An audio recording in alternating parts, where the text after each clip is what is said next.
Halo, assalamualaikum warahmatullahi wabarakatuh, teman-teman. Ketemu kembali di dalam MAF Info. Untuk kita akan membahas untuk relationship ya, relationship. Jadi relationship di dalam sebuah misalkan project pemerintahan gitu ya, atau sebuah project yang very sensitif gitu ya. Jadi ada teman-teman menganggap bahwa relationship itu nomor satu. Tidak semuanya, teman-teman. Jadi relationship yes perlu, tapi ada beberapa situasi juga yang jika kita sebagai vendor gitu ya, atau sebagai pabrikan, atau sebagai supplier apapun itu namanya, atau sebagai penjual kalau bahasa ininya, itu tetap kita akan mengutamakan, yaitu pertama adalah quality ya kan, teman-teman. Jadi selain relationship itu tidak selalu nomor satu. Relationship adalah hubungan untuk hubungan kenal secara profesional atau secara pribadi, itu bagus. Namun tetap hubungan yang bagus akan menjaga produk yang bagus, right? Ya, jadi tetap nomor satu adalah quality produk itu, teman-teman. Nah, produk itu emang benar-benar berkualitas. Yang kedua, mungkin produk itu harus benar-benar dijaga dan sudah tes.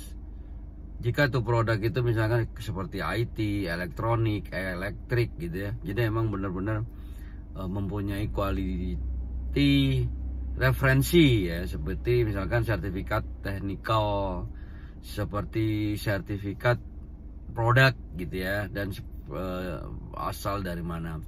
Asal dari mana adalah yang dimaksud itu dari negara pabrikan. Misalkan dari Indonesia adalah bagus lokal konten dengan 100% lokal konten, itu lebih bagus kualitas, kemudian menjalankan sertifikasi yang disarankan dan menjaga standar internasional juga gitu. Kemudian kalau pabrikan dari China nggak apa-apa, produk China bagus juga, teman-teman ya. Produk China juga bagus bener. Yang penting kalau misalkan contohnya kalau ada dari IT atau electrical misalkan, yang saya tahu itu ada standar IEC ya gitu ya. Jadi IEC emang perlu standarisasi referensi internasional intinya, teman-teman. Nah itu.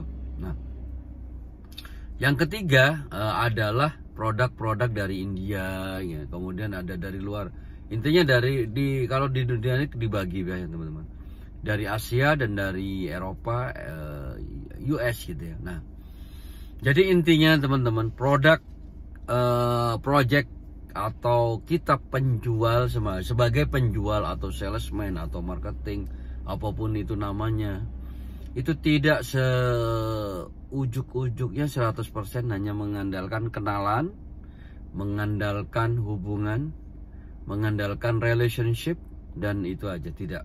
Di produk yang dibawa, misalkan saya menemukan beberapa contoh ya, dia hubungannya bagus dengan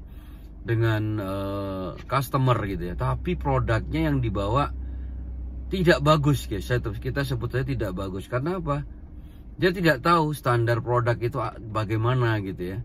Kalau standar produk itu ya asal bikin, kemudian tidak ada terverifikasi dengan baik, maka kita tidak sarankan untuk maju, teman-teman. Jadi sebaiknya hubungan sudah bagus, oke, good.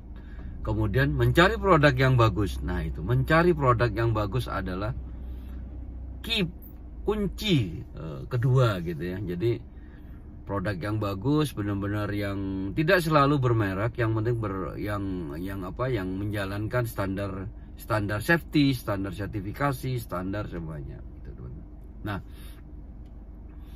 jadi emang kita rangkum ya, bahwa hubungan relationship dengan customer itu tidak menjalin semuanya. Selain juga ada yang nomor 2, 3, 4, yaitu menjaga quality, menjaga produk agar tetap terjaga secara continuous improvement gitu ya. Kalau customer happy, kita bisa menang. Misalkan hubungan bagus tapi produknya kita tidak jelas, kita akan membawa produk yang tidak jelas misalkan, dan menang gitu ya dalam tender 10 miliar, 20 miliar, 100 miliar, tapi produknya hancur gitu ya. next tidak akan datang kembali teman. 100% saya tebak customer tidak akan datang kembali. Begitu teman-teman. Baik, cukup itu kita membahas, mengupas tentang sedikit relationship. Dan ini jadwal weekend saat menunggu seseorang janjian ya, belum datang. Oke, baik teman-teman, saya ucapkan terima kasih telah menonton dan jangan lupa subscribe ya dan share ke teman-teman. Terima kasih. Wassalamualaikum warahmatullahi wabarakatuh.